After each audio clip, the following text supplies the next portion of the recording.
بسم الله الرحمن الرحيم. الرحمن علم القرآن خلق الإنسان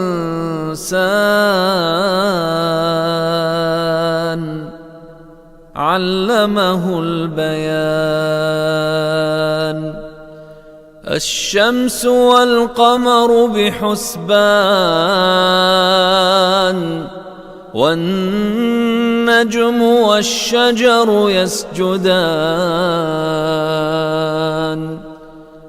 والسماء رفعها ووضع الميزان ألا تطغوا في الميزان وأقيموا الوزن بالقسط ولا تخسروا الميزان والأرض وضعها للأنام فيها فاكهة والنخل ذات الأكمام والحب ذو العصف والريحان فبأي آلاء ربكما تكذبان خلق الإنسان من صلصال كالفخار وخلق الجان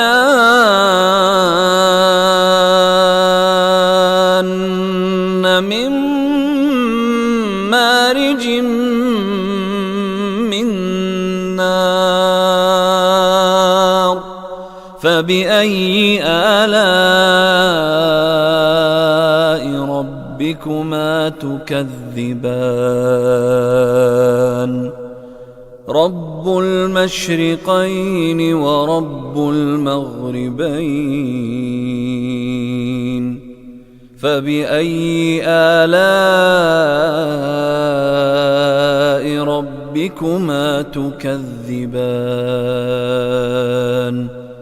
مرج البحرين يلتقيان بينهما برزخ لا يبغيان فبأي آلاء ربكما تكذبان يخرج منهما اللؤلؤ والمرجان فبأي آلاء ربكما تكذبان وله الجوار المنشآت في البحر كالأعلام فبأي آلاء ربكما تكذبان كل من عليها فان ويبقى وجه ربك ذو الجلال والإكرام فبأي آلاء ربكما تكذبان يسأله من في السماوات والأرض كل يوم هو في شأن فبأي آلاء ربكما تكذبان سنفرغ لكم أيها الثقلان فبأي آلاء ربكما تكذبان يا معشر الجن والإنس إن استطعتم أن تنفذوا من أقطار السماوات والأرض فانفذوا لا تنفذون إلا بسلطان فبأي آلاء ربكما تكذبان يرسل عليكما شواظ من نار ونحاس فلا تنتصران فبأي آلاء ربكما تكذبان فإذا انشقت السماء فكانت وردة كالدهان فبأي آلاء ربكما تكذبان فيومئذ لا يسأل عن ذنبه إنس ولا جان فبأي آلاء ربكما تكذبان يعرف المجرمون بسيماهم فيؤخذ بالنواصي والأقدام فبأي آلاء ربكما تكذبان هذه جهنم التي يكذب بها المجرمون يطوفون بينها وبين حميم آن فبأي آلاء ربكما تكذبان ولمن خاف مقام ربه جنتان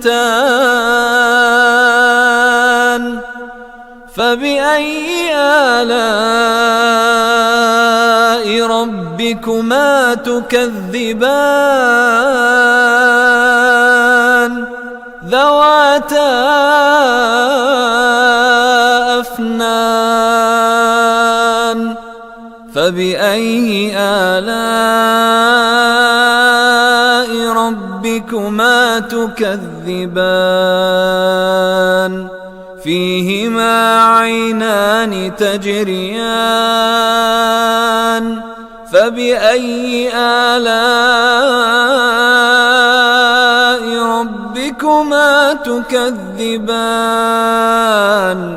فيهما من كل فاكهة زوجان فبأي آلاء ربكما تكذبان متكئين على فرش بطائنها من استبرق وجنى الجنتين دان فبأي آلاء ربكما تكذبان فيهن قاصرات الطرف لم يطمثهن إنس قبلهم ولا جان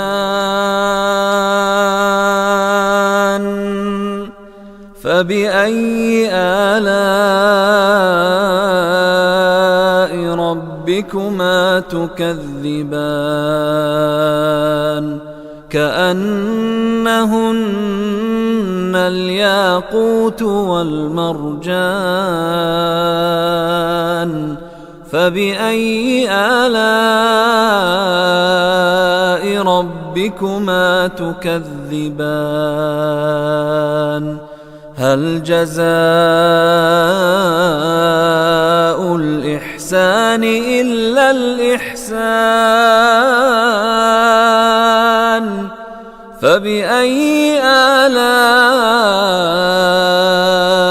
ربكما تكذبان ومن دونهما جنتان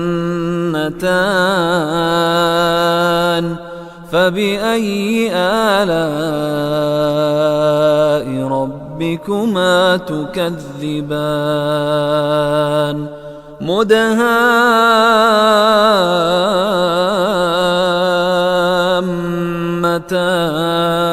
مدهامتان فبأي آلاء ربكما تكذبان فيهما عينان نضاختان فبأي آلاء ربكما تكذبان فيهما فاكهة ونخل ورمان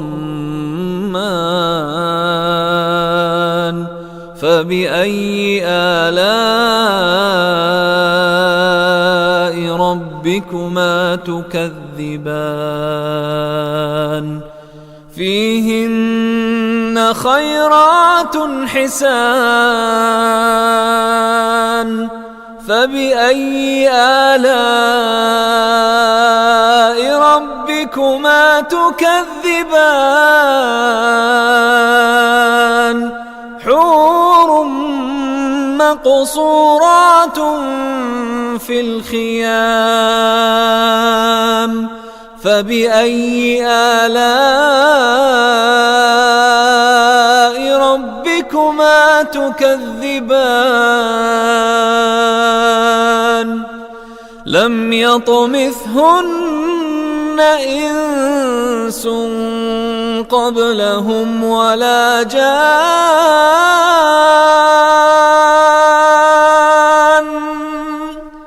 فبأي آلاء ربكما تكذبان متكئين على رفرف خضر وعبقري حسان فبأي آلاء ربكما تكذبان تبارك اسم ربك ذي الجلال والإكرام.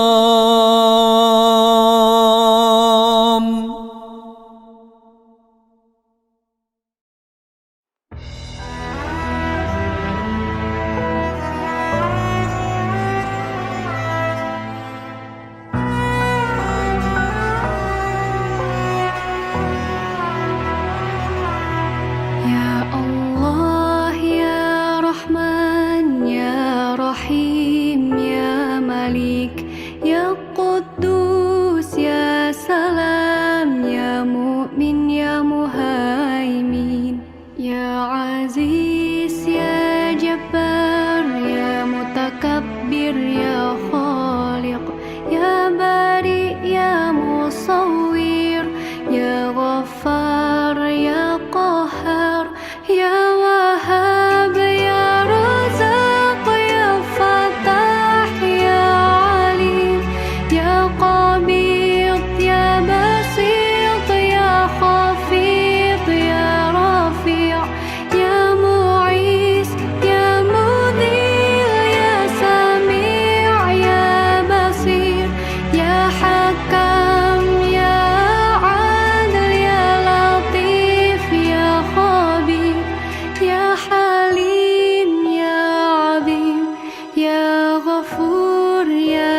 شكور يا علي يا كبير يا حفيظ يا مقيم يا حسيب يا جليل يا كريم يا رقيب يا مجيب يا واسع يا حكيم يا ودود يا مجيد يا باعث يا شهيد يا حق يا وكيل يا قوي يا متين يا ولي يا حميد يا محسن يا مبدئ يا معيد يا محيي يا مميت يا حي يا قيوم يا واجد يا مجيد يا وحيد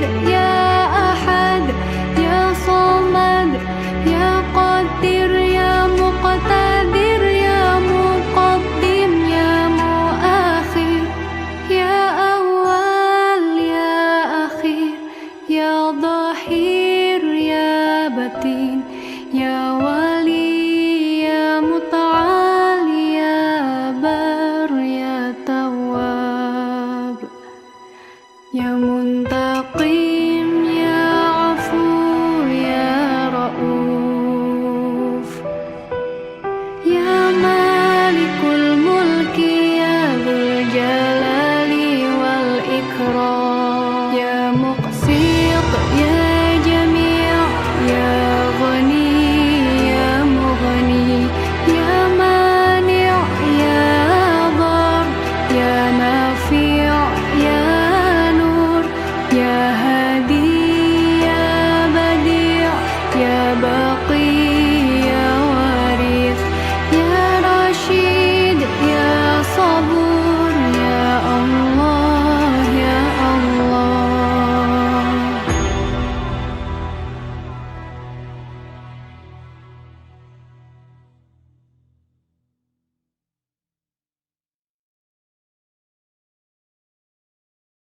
Assalamualaikum warahmatullahi wabarakatuh.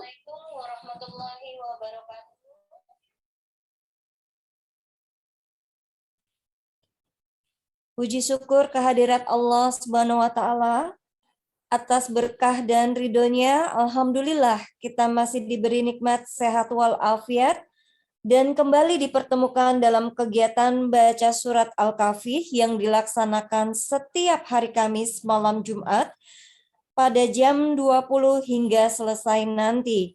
Kegiatan ini terselenggara berkat Yayasan Pejuang Subuh Pondok Indah dan bekerja sama dengan Gebu Minang.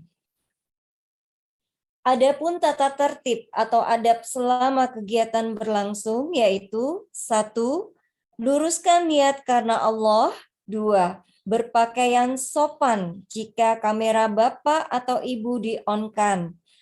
3. Mikrofon dinonaktifkan. 4. Tidak dalam keadaan berbaring. Dan 5. Dihimbau kepada Bapak Ibu untuk mengikuti kegiatan hingga selesai. Pembacaan surat Al-Kahfi akan dibacakan oleh para santri di bawah pimpinan Ustadz Rahman. Dan kemudian setelah itu akan ada sesi tanya jawab. Jadi Bapak Ibu boleh siapkan pertanyaan dari sekarang dengan durasi waktu kurang lebih 15 menit setelah pembacaan surat Al-Kahfi selesai. Kemudian sebelum kita mulai, saya akan menyapa terlebih dahulu kepada yang terhormat para pengurus Yayasan Pejuang Subuh Pondok Indah, khususnya Profesor Dr. Haji Yudi Julius MBA, kemudian Bapak Agung Widodo Dermawan selaku Wakil Ketua, Bendahara Ibu Yanti Nurdin SHMH, dan para pembina serta para pengurus lainnya. Kemudian dari pihak Gebu Minang yang kami hormati Profesor Musril Zahari, beliau adalah Wakil Ketua Umum di bidang agama, adat, dan budaya, beserta para pengurus yang hadir pada malam ini. Bapak Ibu yang dirahmati Allah Subhanahu wa taala, terima kasih sebelumnya kami ucapkan atas kehadiran Bapak Ibu yang dengan senantiasa telah hadir rutin pada setiap pembacaan surat Al-Kahfi di hari Kamis ini. Baik, untuk mempersingkat waktu, kami persilakan kepada Ustadz Rahman dan para santrinya. Silakan Ustadz.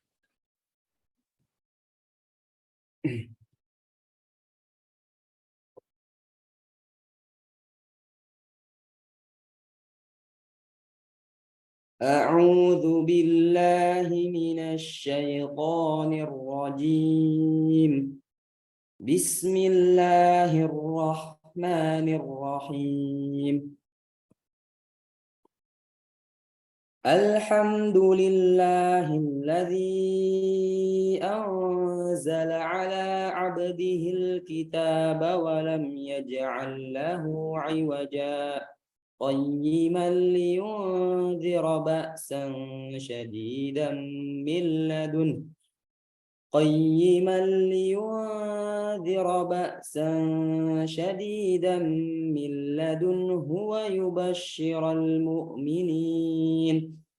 ويبشر المؤمنين الذين يعملون الصالحات أن لهم أجرا حسنا ماكثين فيه أبدا وينذر الذين قالوا اتخذ الله ولدا ما لهم به من علم ولا لآبائهم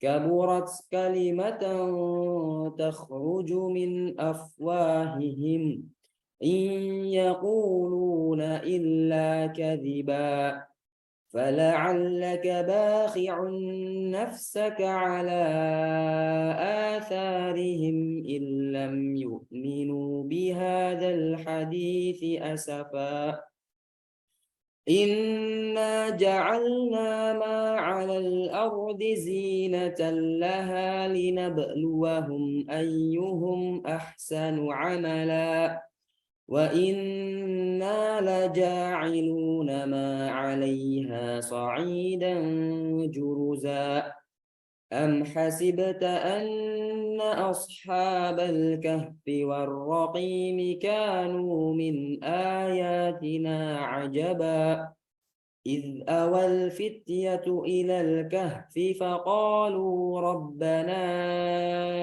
آتنا من لدنك رحمة وهيئ لنا من أمرنا رشدا فضربنا على آذانهم في الكهف سنين عددا ثم بعثناهم لنعلم أي الحزبين أحصى لما لبثوا أمدا نحن نقص عليك نبأهم بالحق إنهم فتية آمنوا بربهم وزدناهم هدى وربطنا على قلوبهم إذ قاموا فقالوا ربنا رب السماوات والأرض لن ندعو من دونه إلها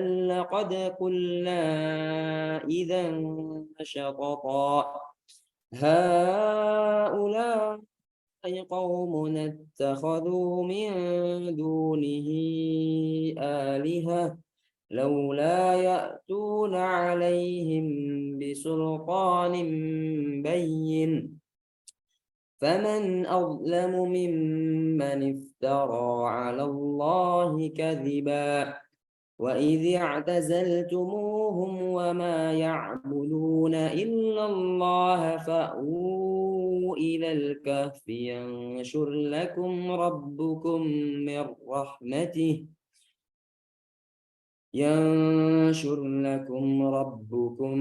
من رحمته ويهيئ لكم من أمركم مرفقا وترى الشمس إذا طلعت تزاور عن كهفهم ذات اليمين وإذا غربت تقرضهم ذات الشمال وهم في فجوة منه ذلك من آيات الله من يهد الله فهو المهتد ومن يضلل فلن تجد له وليا مرشدا وتحسبهم أيقاظا وهم رقود ونقلبهم ذات اليمين وذات الشمال وكلبهم باسط ذراعيه بالوصيد لو اطلعت عليهم لوليت منهم فرارا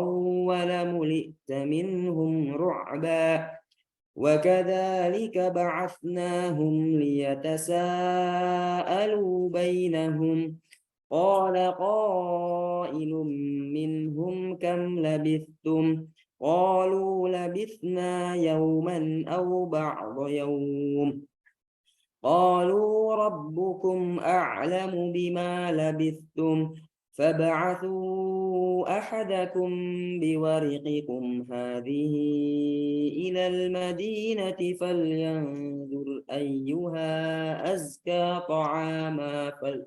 أزكى طعاما فليأتكم برزق منه وليتلطف ولا يشعرن بكم أحدا إنهم إن يظهروا عليكم يرجموكم أو يعيدوكم في ملتهم ولن تفلحوا إذا أبدا وكذلك أعثرنا عليهم ليعلموا أن وعد الله حق وأن الساعة لا ريب فيها إذ يتنازعون بينهم أمرهم فقالوا ابنوا عليهم بنيانا ربهم أعلم بهم قال الذين غلبوا على أمرهم لنتخذن عليهم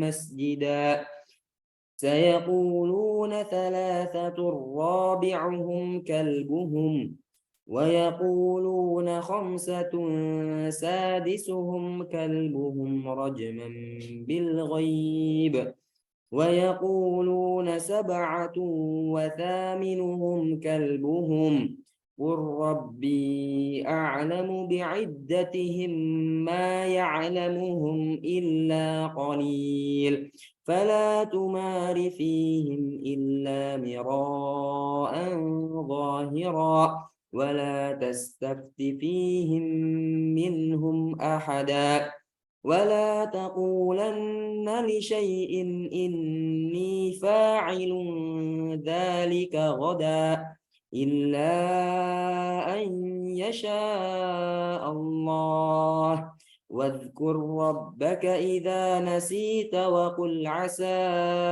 أن يهديني ربي لأقرب من هذا رشدا ولبثوا في كهفهم 300 سنين وازدادوا 9 قل الله أعلم بما لبثوا له غيب السماوات والأرض أبصر به وأسمع ما لهم من دونه من ولي ولا يشرك في حكمه أحدا واتل ما أوحي إليك من كتاب ربك لا مبدل لكلماته ولن تجد من دونه ملتحدا واصبر نفسك مع الذين يدعون ربهم بالغداة والعشي يريدون وجهه ولا تعد عيناك عنهم تريد زينة الحياة الدنيا ولا تطع من أغفلنا قلبه عن ذكرنا واتبع هواه وكان أمره فرطا وقل الحق من ربكم فمن شاء فليؤمن ومن شاء فليكفر إنا أعتدنا للظالمين نارا أحاط بهم سرادقها وإن يستغيثوا يغاثوا بماء كالمهل يشوي الوجوه بئس الشراب وساءت مرتفقا إن الذين آمنوا وعملوا الصالحات إنا لا نضيع أجر من أحسن عملا أولئك لهم جنات عدن تجري من تحتهم الأنهار يحلون فيها من أساور من ذهب ويلبسون ثيابا خضرا من سندس واستبرق متكئين فيها على الأرائك نعم الثواب وحسنت مرتفقا.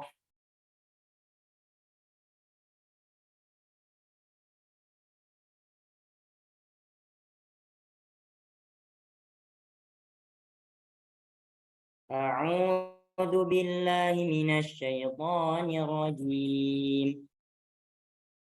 واضرب لهم مثلا الرجلين جعلنا لأحدهما جنتين من أعناب وحففناهما بنخل وجعلنا بينهما زرعا كلتا الجنتين آتت أكلها ولم تظلم منه شيئا وفجرنا خلالهما نهرا وكان له ثمر فقال لصاحبه وهو يحاوره أنا أكثر منك مالا وأعز نفرا ودخل جنته وهو ظالم لنفسه قال ما أظن أن تبيد هذه أبدا وما أظن الساعة قائمة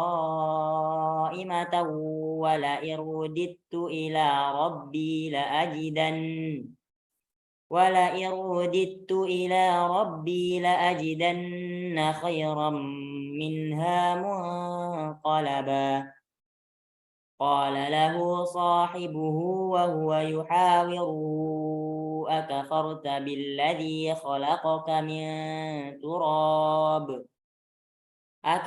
بالذي خلقك من تراب ثم من نطفة ثم سواك رجلا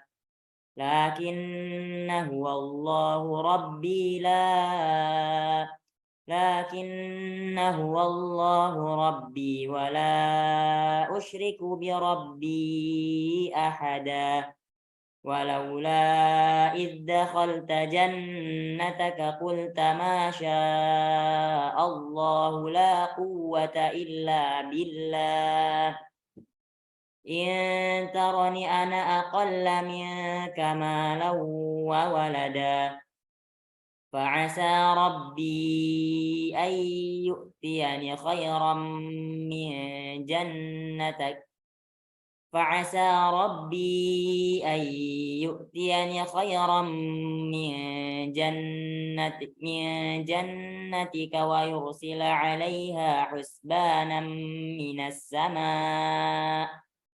ويرسل عليها حسبانا من السماء فتصبح صعيدا زلقا أو يصبح ماؤها غورا فلن تستطيع له طلبا وأحيط بثمره فأصبح يقلب كفيه على ما أنفق فيها وهي خاوية على عروشها ويقول يا ليتني لم أشرك بربي أحدا ولم تكن له فئة ينصرونه من دون الله وما كان منتصرا هنالك الولاية لله الحق هو خير ثوابا وخير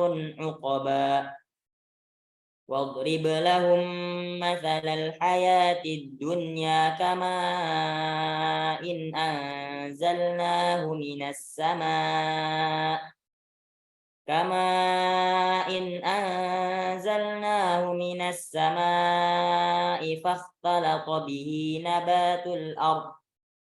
فاختلط به نبات الأرض فأصبح حشيما تذروه الرياح وكان الله على كل شيء مقتدرا المال والبنون زينة الحياة الدنيا والباقيات الصالحات خير عند ربك ثوابا وخير أملا ويوم نسير الجبال وترى الأرض بارزة وحشرناهم فلم نغادر منهم أحدا وعرضوا على ربك صفا لقد جئتمونا كما خلقناكم أول مرة بل زعمتم أن لن نجعل لكم موعدا ووضع الكتاب فترى المجرمين مشفقين مما فيه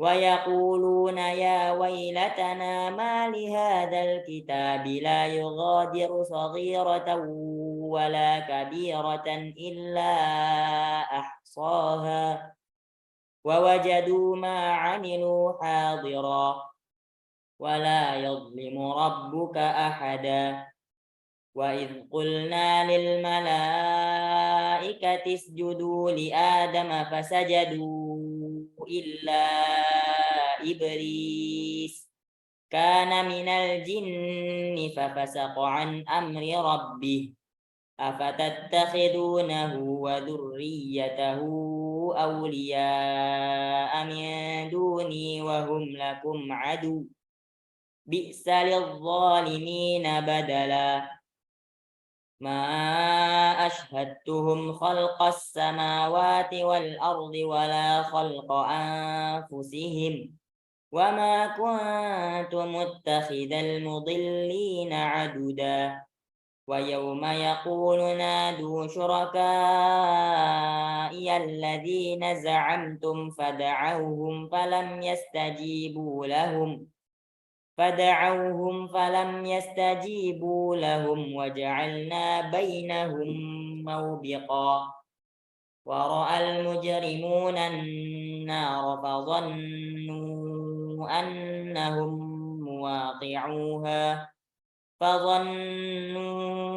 أنهم مواقعوها ولم يجدوا عنها مصرفا ولقد صرفنا في هذا القرآن للناس من كل مثل وكان الإنسان أكثر شيء جدلا وما منع الناس أن يؤمنوا إذ جاءهم الهدى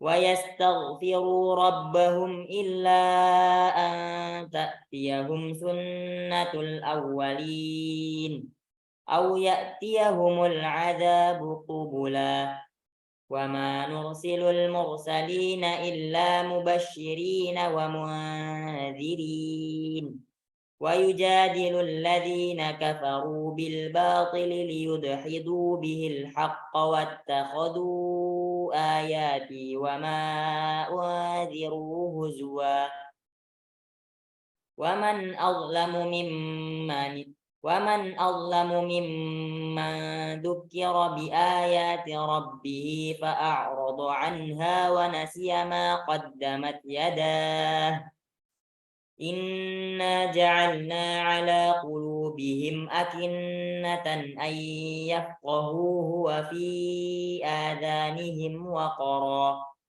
وإن تدعوهم إلى الهدى فلن يهتدوا إذا أبدا وربك الغفور ذو الرحمة لو يؤاخذهم بما كسبوا لعجل لهم العذاب بل لهم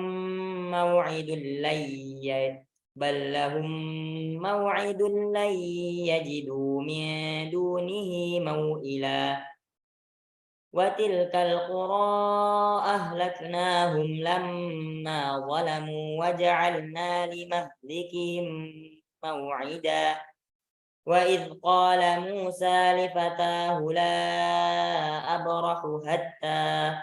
لا أبرح حتى أبلغ مجمع البحرين أو أمضي حقبا فلما بلغا مجمع بينهما نسيا حوتهما فاتخذ سبيله في البحر سربا فلما جاوزا قال لفتاه آتنا غداءنا لقد لقينا من سفرنا هذا نصبا قال أرأيت إذ أوينا إلى الصخرة فإني نسيت الحوت وما أنسانيه إلا الشيطان أن أذكره واتخذ سبيله في البحر عجبا قال ذلك ما كنا نبغي فارتدا على آثارهما قصصا فوجدا عبدا من عبادنا آتيناه رحمة من عندنا وعلمناه من لدنا علما قال له موسى هل أتبعك على أن تعلمني مما علمت رشدا قال إنك لن تستطيع معي صبرا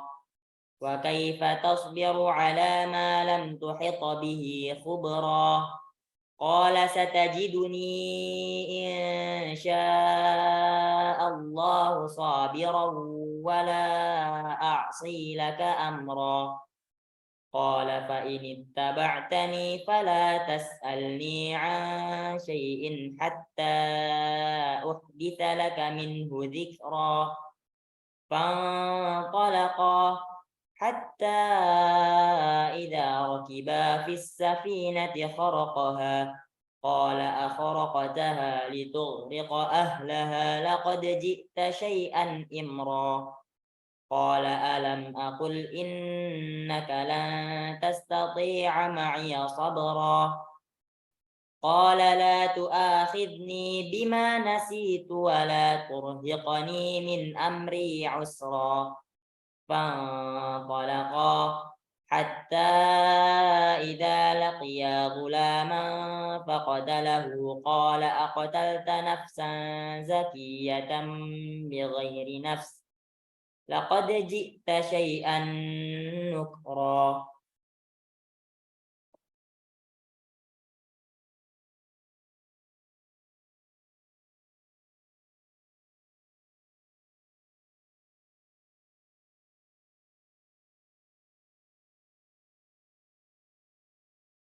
أعوذ بالله من الشيطان الرجيم قال ألم أقل لك إنك لن تستطيع معي صبرا قال إن سألتك عن شيء بعدها فلا تصاحبني قد بلغت من لدني عذرا فانطلقا حتى إذا أتيا أهل قرية استطعما أهلها فأبوا أن يضيفوهما فوجدا فيها جدارا يريد أن ينقض فأقامه قال لو شئت لاتخذت عليه أجرا قال هذا فراق بيني وبينك سأنبئك بتأويل ما لم تستطع عليه صبرا أما السفينة فكانت لمساكين يعملون في البحر فأردت أن أعيبها وكان وراءهم ملك يأخذ كل سفينة غصبا وأما الغلام فكان أبواه مؤمنين فخشينا أن يرهقهما طغيانا وكفرا فأردنا أن يبدلهما ربهما خيرا منه زكاة وأقرب رحما وأما الجدار فكان لغلامين يتيمين في المدينة وكان تحته كنز لهما وكان أبوهما صالحا فأراد ربك أن يبلغا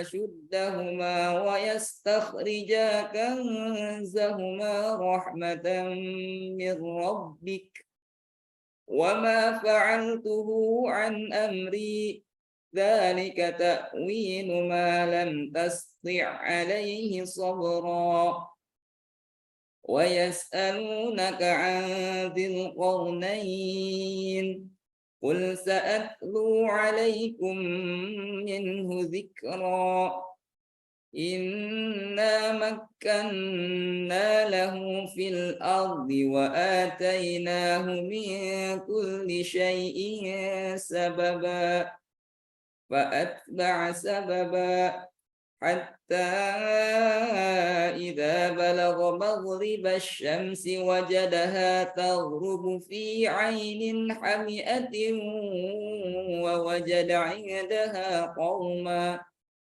قلنا يا ذا القرنين إما أن تعذب وإما أن تتخذ فيهم حسنا قال أما من ظلم فسوف نعذبه ثم يرد إلى ربه فيعذبه عذابا نكرا وأما من آمن وعمل صالحا فله جزاء الحسنى وسنقول له من أمرنا يسرا ثم أتبع سببا حتى إذا بلغ مطلع الشمس وجدها تطلع على قوم لم نجعل لهم من دونها سترا كذلك وقد أحطنا بما لديه خبرا ثم أتبع سببا حتى إذا بلغ بين السدين وجد من دونهما قوما لا يكادون يفقهون قولا قالوا يا ذا القرنين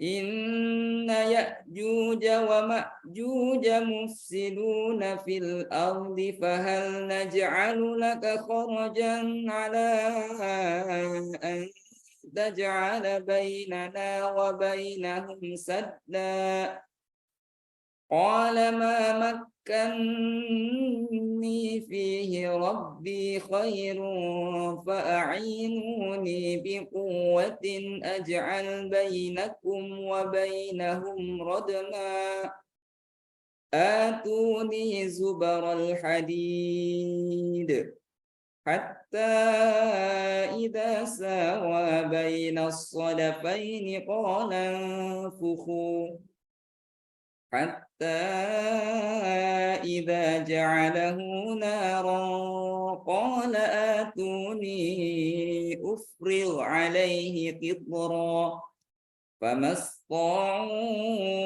أن يظهروه وما استطاعوا له نقبا قال هذا رحمة من ربي فإذا جاء وعد ربي جعله دكا وكان وعد ربي حقا وتركنا بعضهم يومئذ يموج في بعض ونفخ في الصور فجمعناهم جمعا وعرضنا جهنم يومئذ للكافرين عرضا الذين كانت أعينهم في غطاء عن ذكري وكانوا لا يستطيعون سمعا أفحسب الذين كفروا أن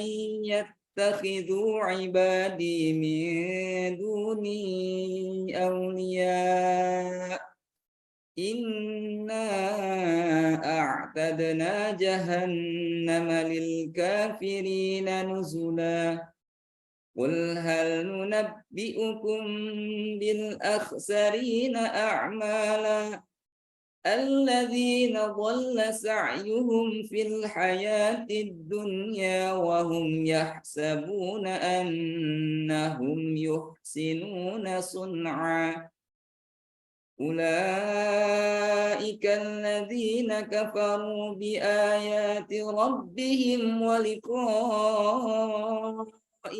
فحبطت أعمالهم فلا نقيم لهم يوم القيامة وزنا ذلك جزاؤهم جهنم بما كفروا واتخذوا آياتي ورسلي هزوا إن الذين آمنوا وعملوا الصالحات كانت لهم جنات الفردوس نزلا خالدين فيها لا يبغون عنها حولا قل لو كان البحر مدادا لكلمات ربي لنفد البحر قبل أن تنفد كلمات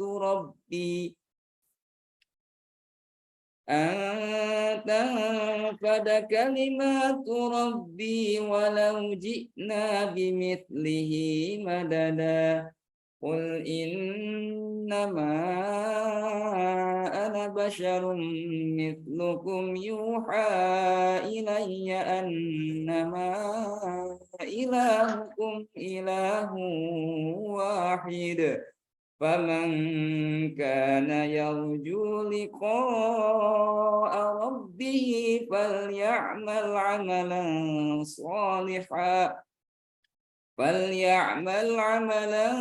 صالحا ولا يشرك بعبادة ربه أحدا.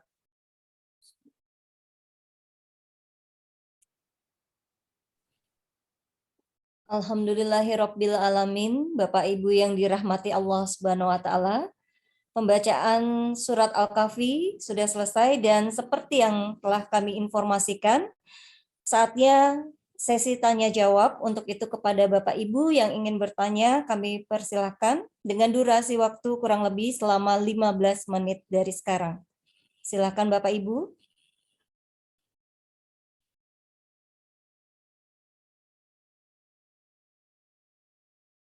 Sambil menunggu, Ustadz Rahman Ya, baik Ibu Indah.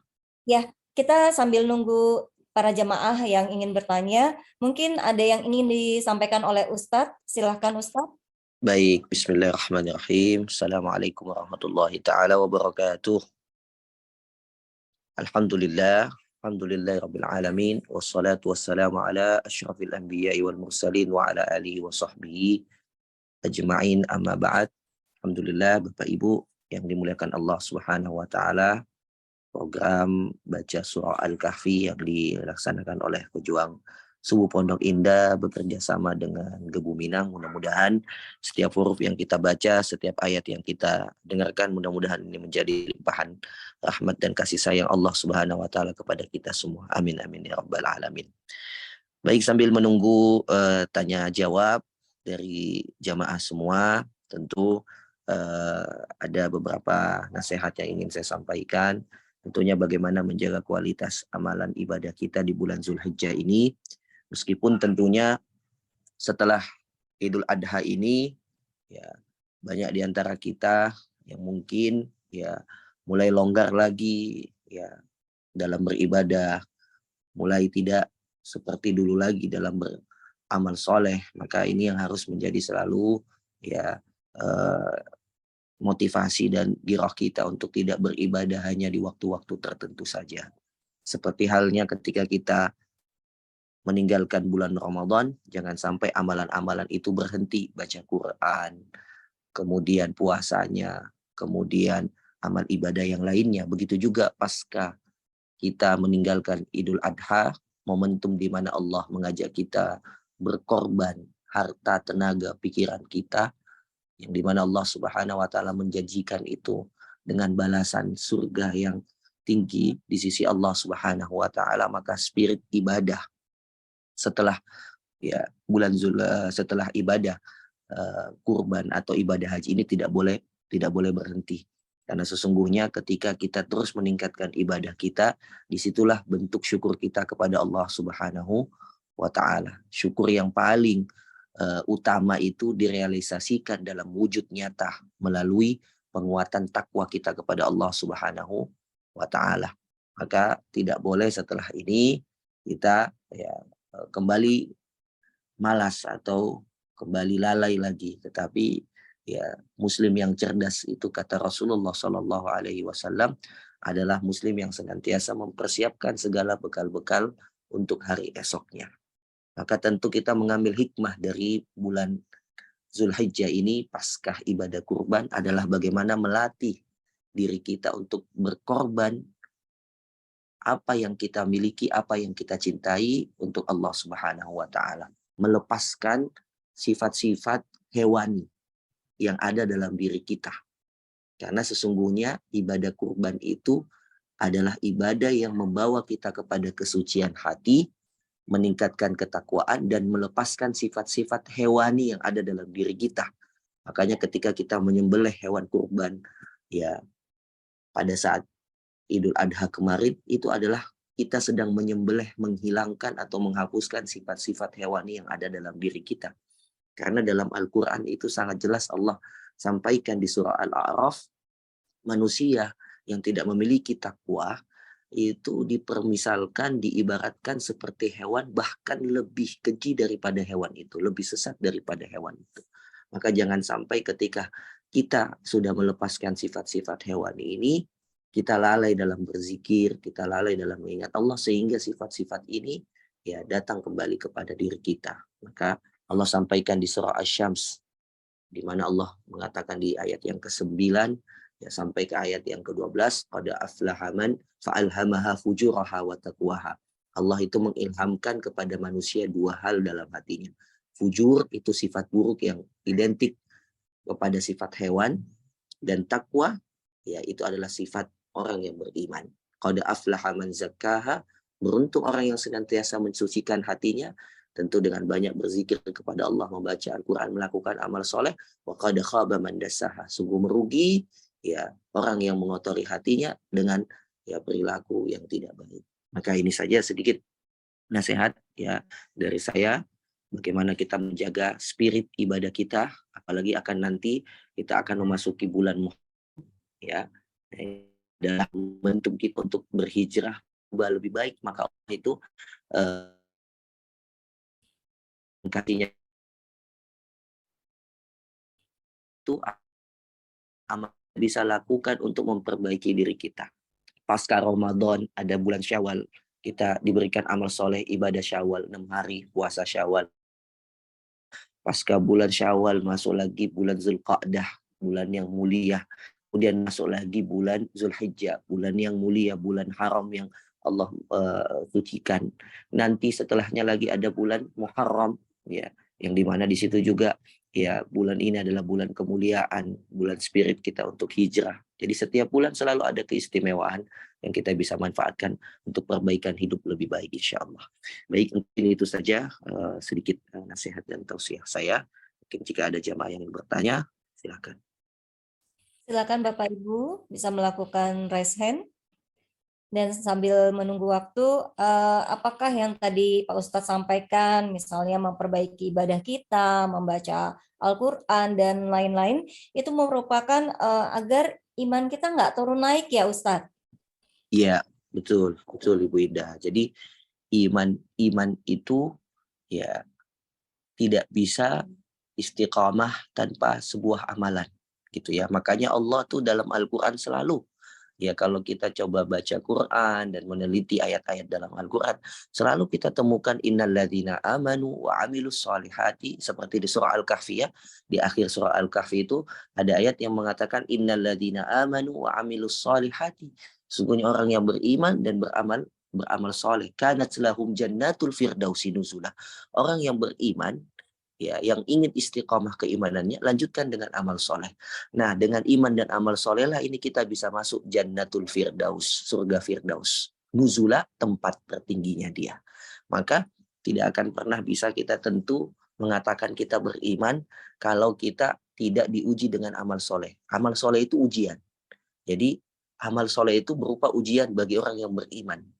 Bukan hanya ujian itu ya sesuatu yang Allah ambil, yang kita senangi Allah ambil, bukan itu saja, tetapi ketika ada perintah untuk beramal soleh, itu adalah ujian hakiki bagi orang yang beriman. Ya, maka tentu dengan banyak melakukan amal soleh, termasuk di bulan Zulhijjah, kenapa ada ayyamut tasyrik gitu ya? 3 hari setelahnya kita masih diminta untuk bertakbir, mengagungkan Allah, ya, diminta untuk bertasbih kepada Allah, tahmid tahlil diperbanyak, itu agar kita tidak melupakan Allah Subhanahu wa taala. Ya, dengan momentum itu kita bisa terus bawa kepada kehidupan kita setelahnya untuk tidak meninggalkan yang namanya zikir kepada Allah. Karena sesungguhnya zikir inilah yang melembutkan hati kita. Ya, minimal kalau kita tidak banyak beramal soleh kecuali berzikir, itu sudah cukup bagi kita. Karena zikir inilah ya salah satu amalan yang paling mudah dan paling ringan, tetapi timbangannya besar di sisi Allah Subhanahu wa taala. Itulah zikir ya yang memiliki banyak manfaat dan faidah, seperti itu. Baik Ustadz. Ustadz, tadi kan Ustadz sudah menjelaskan gimana kita menjaga iman kita. Nah, terus kalau misalnya nih Ustadz, seseorang itu pengen mendapatkan akhiratnya, jadi fokus untuk akhirat aja. Gimana caranya supaya kita tuh nggak tergoda dengan hawa nafsu dunia, nggak tergoda dengan hal-hal yang merusak keimanan, ketakwaan kita, Ustadz? Baik, Allah Subhanahu wa taala berfirman di dalam surah Ali Imran, Allah mengatakan kuntum khaira ummatin ukhrijat linnas. Kita ini sebaik-baik umat yang memang Allah sudah persiapkan ya bagi manusia-manusia yang lainnya. Jadi kita ini termasuk adalah khaira ummah. Khaira ummah itu apa? Dijelaskan lagi, kita ini adalah ummatan wasata. Umat yang berada di tengah-tengah. Maksudnya apa? Kita dalam menjalankan dunia tidak berlebihan, dalam menjalankan akhirat tidak berlebihan. Apa yang dimaksud di sini adalah keseimbangan, iktidal, ya, tawazun. Artinya seimbang ketika kita mengejar dunia, kita kejar tetapi tidak melupakan akhirat kita. Begitu juga ketika kita mengejar akhirat, kita kejar tetapi tidak melupakan dunia kita. Karena fitrah dan tabiat manusia itu yang memang punya hawa nafsu dunia. Maka ujian kita tuh memang dunia. Kalau udah diangkat hawa nafsu dunia ini, ya kita tidak ada lagi ujian di dunia ini. Makanya ujian terberat bagi seorang hamba adalah memang dunia, karena dunia ini diciptakan bagi kita adalah sebuah perhiasan tempat kita menikmati semuanya, dan hawa nafsu mendorong kita kepada hal itu. Maka salah satu ujian terbesar kita adalah menjaga hawa nafsu. Maka banyak sekali di dalam Al-Quran itu Allah sampaikan wala tattabi'u ahwa'akum. Jangan engkau ikuti hawa nafsu kamu. Kenapa hawa nafsu ini? Inna nafsa la ammaratun bisu. Memang sering condong kepada hal-hal keburukan. Tapi Allah di satu sisi mengerti sifat hambanya ini, ya, yang memiliki hawa nafsu cinta dunia yang begitu kuat. Allah berikan benteng-bentengnya, batasan-batasannya agar kita tidak terjatuh. Makanya Allah berikan sholat 5 waktu.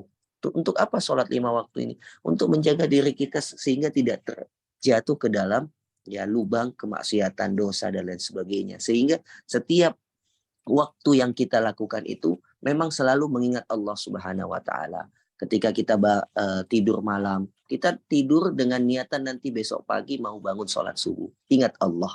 Kita bekerja, setelah sholat subuh kita melaksanakan kerja dengan niatan nanti masuk sholat zuhur, ingat Allah lagi. Begitu seterusnya, zuhur ke asar, asar ke maghrib, maghrib ke isya. Yang memang hakikat kita hidup ini adalah untuk mengingat Allah Subhanahu wa taala, tetapi dunia kita tidak kita tinggalkan. Jadi cara yang paling baik adalah mengerjakan apa yang kita kerjakan di dunia dengan baik, yang memang itu adalah ya tujuan kita untuk dekat kepada Allah, ya, dan mengerjakan akhirat kita sebaik mungkin, semaksimal mungkin, yang itu adalah bekal kita untuk jumpa kepada Allah Subhanahu wa taala. Seperti itu. Baik Ustadz, ini udah ada jemaah yang ingin bertanya. Kami persilakan pada Ibu Yanti Nurdin. Ya, Assalamualaikum. Terima kasih Bu Indah. Assalamualaikum Ustadz Rahman. Waalaikumsalam warahmatullahi wabarakatuh, Ibu. Iya. Tadi Ustadz barusan menjelaskan soal zikir. Nah, saya ingin tahu zikir yang ringan dan nggak terlalu berat gitu. Kalau hari-hari kita lagi kayak macet di jalan, pulang kantor, atau di rumah lagi hari libur, tuh yang ringan-ringan tuh yang mana aja. Terus kedua, kalau kita mau istiqomah untuk melakukan hal-hal yang tadi Ustadz bilang, habis Ramadan, terus ada Syawal, ada bulan haji, dan seterusnya. Apakah kita harus mencari teman-teman yang memang yang sejalan dengan sesuai dengan ajaran agama Islam atau gimana? Karena kan kadang-kadang ada juga teman kita yang bukan Muslim gitu, jadi non Muslim itu sebaiknya gimana tuh Ustadz? Terima kasih. Assalamualaikum warahmatullahi wabarakatuh. Waalaikumsalam warahmatullahi wabarakatuh. Baik Ibu, terima kasih atas pertanyaannya. Pertanyaan pertama terkait masalah zikir.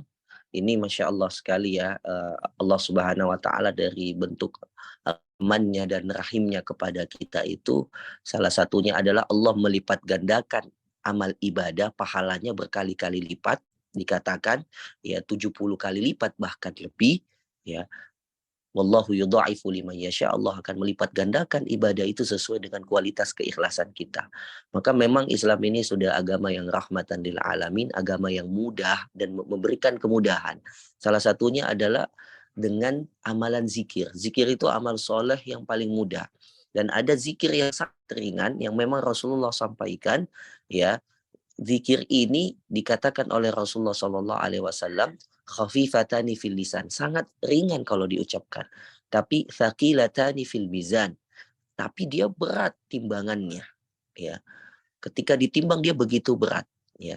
Apa itu? Subhanallahi wa bihamdi subhanallahil azim. Nah, zikir ini ya kata Rasulullah ringan diucapkan, berat ya timbangannya, pahalanya besar di sisi Allah. Itu yang pertama. Jadi kita setiap menunggu sesuatu, setiap ingin melakukan sesuatu, atau di perjalanan, atau sedang santai di rumah dan lain sebagainya, bisa rutinkan membaca kalimat ini. Subhanallahi wa bihamdihi subhanallahil azim. Ada juga zikir yang lainnya yang Rasulullah SAW sampaikan, yaitu membaca kalimat la ilaha illallah wahdahu la syarikalah lahul mulku wa lahul hamdu yuhyi wa yumitu wa huwa ala kulli syai'in qadir, dan dia baca 100 kali kata Rasulullah SAW, maka dia adalah orang yang saat itu telah mengumpulkan kebaikan-kebaikan yang sangat banyak, ya. Dan tidak ada orang yang melebihi kebaikannya pada hari itu kecuali orang yang melakukan zikir, membaca lebih banyak daripada kita. Jadi ini kesempurnaan zikir ya, ketika kita baca. Jadi kita seakan-akan sudah mengumpulkan pahala yang banyak pada hari itu dan tidak ada yang mengalahkan pahala kita kecuali ada yang datang dengan zikir yang sama dan jumlah yang lebih banyak. Nah, bisa juga zikir yang lainnya adalah beristighfar pada Allah Subhanahu wa taala. Ya, karena Rasulullah dalam 2 riwayat, dalam Bukhari dan Muslim itu beristighfar 70 sampai 100 kali. Dan salah satu faedah istighfar adalah tentunya ya dia akan menghapuskan dosa-dosa kita dan membuka pintu-pintu rezeki. Ya, makanya Rasulullah itu selalu mudah rezekinya, lancar rezekinya karena dia banyak beristighfar kepada Allah Subhanahu wa taala. Dan beristighfar bukan hanya karena kita melakukan dosa. Beristighfar dalam setiap waktu itu karena mungkin kita ada kelalaian dalam satu hari itu, misalkan kita banyak menunda sholat, misalkan kita lupa ngaji, misalkan kita ada ucapan yang tidak sengaja kita ucapkan ke orang yang lain yang mungkin menyakiti hatinya dan lain sebagainya.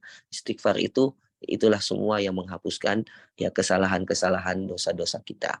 Nah, itu yang pertama, mudah-mudahan kita bisa amalkan dan istiqomahkan. Paling enak itu mencari waktu zikir, yaitu di waktu setelah sholat subuh dan ya setelah sholat maghrib. Ya, atau menjelang maghrib di waktu-waktu kita memang sedang kosong.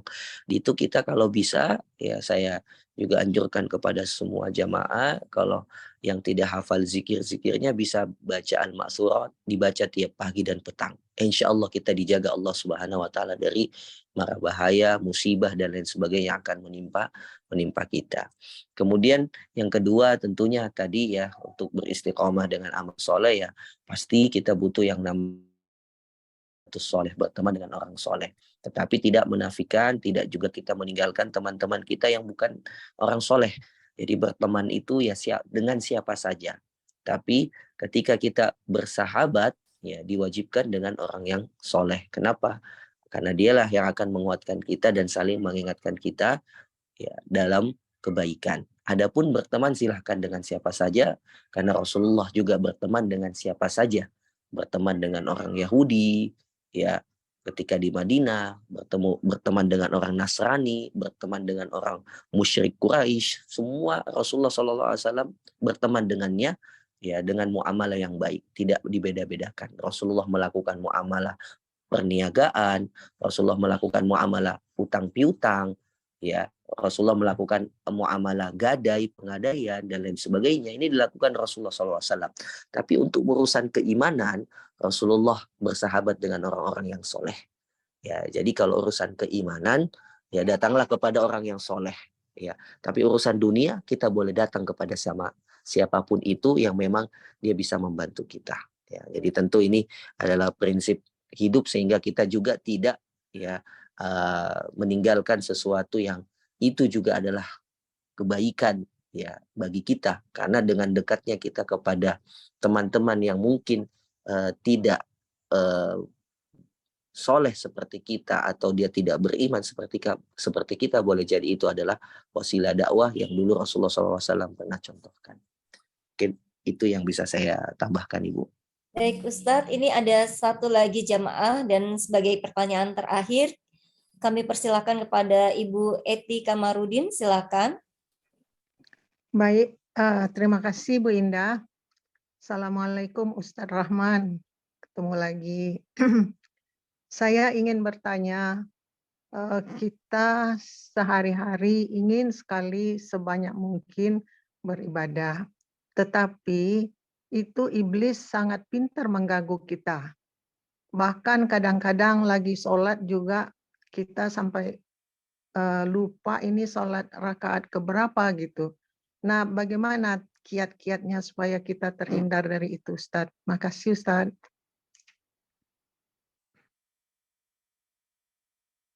Baik Ibu, Waalaikumsalam warahmatullahi wabarakatuh. Mudah-mudahan selalu sehat ya Ibu. Masya Allah, ini pertanyaannya bagus ya, karena memang sebagai manusia kita harus tahu satu tujuan hidup. Dan tujuan hidup kita sudah dijelaskan Allah di surah Az-Zariyat ayat 56. Wa ma khalaqtul jinna wal insa illa liya'budun. Jadi kita udah tahu ini tujuan hidup kita, oke, satu ibadah. Kemudian setelah kita mengetahui tujuan hidup, visi misi hidup kita tuh apa? Gitu. Itu ada dijelaskan Allah Subhanahu wa taala dalam surah Al-Baqarah. Ya, dari mana kita tahu dari nasihat Nabi Ibrahim kepada anak-anaknya, ya. Wasabiha Ibrahimu banihi wa Yaqub ya baniya innallaha astafa lakumuddina fala tamutunna illa wa antum muslimun. Ya, misi kita hidup, ya, visi kita hidup itu adalah tidak boleh kita wafat kecuali dalam keadaan muslim dan dalam keadaan husnul khatimah. Ya, silakan nanti misinya tuh apa digambarkan masing-masing. Ada yang mau rajin ahli sedekah, silahkan. Ada yang mau rajin jadi penghafal Quran, silahkan. Untuk mewujudkan wala tamutunna illa wa antum muslimun itu kan ada misi masing-masing. Begitulah dulu sahabat. Ada yang mengambil peran menjadi ahlul Quran seperti Ibnu Mas'ud, Ubay bin Ka'ab. Ada yang menjadi agar dia wafat dalam keadaan muslim dalam menghafal hadis seperti Anas ibnu Malik. Ada juga Abu Hurairah radhiyallahu an. Ada yang juga ahli sedekah, Umar Utsman bin Affan, Abdurrahman bin Auf. Ada yang ahli di bidang perang, politik, siasah. Ada Khalid ibn Walid, ada Zubair bin Awam, Sa'ad bin Abi Waqqas, ada Abu Ubaidah ibn Jarrah, gitu ya. Ada juga yang ahli di bidang fikih, ya. Ada Ali bin Abi Thalib, Ibnu Abbas, ada Ibnu Umar. Itu misi mereka untuk mewujudkan visi utama yang memang semua tujuannya adalah ibadah. Dan manusia juga harus tahu penghalang-penghalang kita ini menuju tujuan utama dan visi misi untuk mewujudkan visi misi kita. Allah sudah memberitahu kepada kita bahwasanya di surah Ar-Rum, innasyaitana lakum aduwwun fattakhidhuhu aduwwa. Sesungguhnya ingat manusia, untuk mewujudkan visi misi tujuan utama kamu hidup ini ada musuh yang harus kamu ketahui, dan kata Allah fattakhidhuhu aduwa, dan memang dia harus menjadi musuh utama kita, yaitu apa? Syaitan. Ya, karena syaitan itu akan selalu menggoda manusia, ya kan, sumpahnya syaitan tuh begitu, dan Allah sudah mengizinkan. Masalahnya Allah mengizinkan dan syaitan pun diberikan izin, sehingga memang dia akan selalu berada di tengah-tengah kita dan selalu bahkan menyertai kehidupan kita. Bahkan syaitan itu dikatakan dalam sebuah hadis bahwa dia itu juga mengalir di dalam diri kita seperti mengalirnya darah. Maksudnya apa? Dia begitu dekat dengan kita, maka sangat wajar setiap aktivitas kita itu rentan digoda oleh syaitan, baik beramal soleh apalagi berbuat dosa. Maka cara kita untuk menjaga diri kita dari syaitan adalah tentu dengan memperbanyak zikir kepada Allah Subhanahu wa taala. Nah, zikir inilah yang dikatakan Allah Subhanahu wa taala di surah An-Nahl, di surah Al-Isra, bahwasanya sesungguhnya yang bisa menjaga kita dari godaan syaitan adalah siapa mereka? Mereka adalah yang senantiasa menjaga,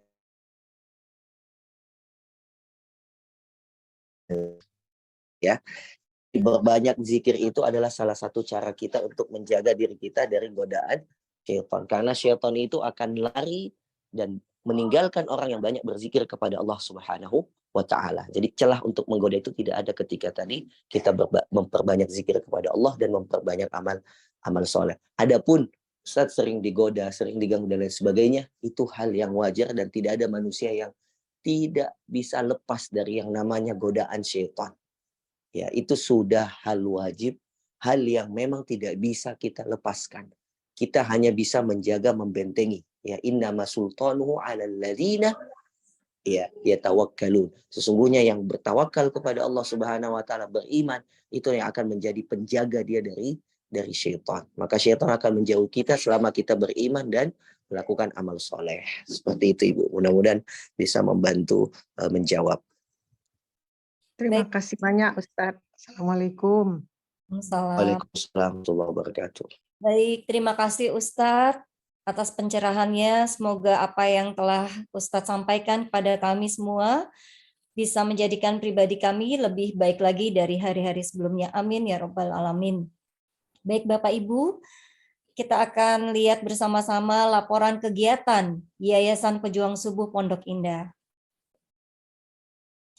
Di sini ada Jumat Barokah yang setiap minggunya dilakukan. Biasanya akan disalurkan ke panti asuhan, kemudian ke pul-pul sampah, dan ke rumah sakit juga yang lainnya. Kemudian Ini beberapa contoh Jumat Barokah. Ini salah satu di Pul Sampah Kramat Pela, Jakarta Selatan. Di sini juga apabila Bapak Ibu ingin memberikan infak terbaiknya, bisa disalurkan ke rekening Yayasan Pejuang Subuh Pondok Indah dengan Bank BSI, yaitu nomor rekening 7310650373 dan Bank BRI dengan nomor rekening 019300396039. Insya Allah apa yang Bapak Ibu berikan merupakan amanah yang akan disampaikan oleh Yayasan Pejuang Subuh Pondok Indah.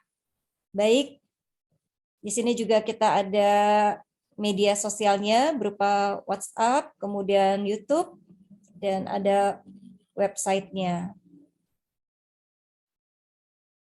Baik Bapak Ibu yang dirahmati Allah, terima kasih banyak atas kehadirannya. Jangan lupa untuk tetap mengikuti program baca surat Al-Kahfi yang diadakan setiap hari Kamis malam Jumat pada jam 20 hingga selesai. Dan jangan lupa di link yang sama dan hari yang sama. Akhir kata, saya Indah Nurdin beserta seluruh pengurus Yayasan Pejuang Subuh Pondok Indah dan Gebu Minang mengucapkan terima kasih atas kehadiran Bapak Ibu. Mohon maaf lahir batin apabila ada kekurangan dari kami. Wassalamualaikum warahmatullahi wabarakatuh.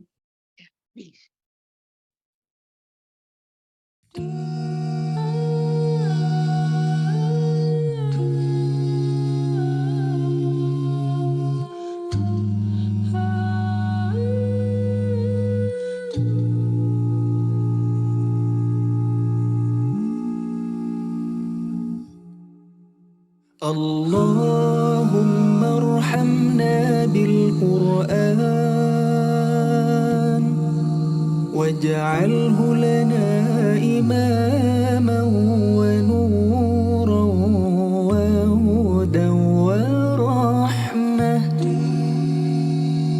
اللهم ذكرنا منه ما نسينا وعلمنا منه ما جهلنا وارزقنا تلاوته آناء الليل وأطراف النهار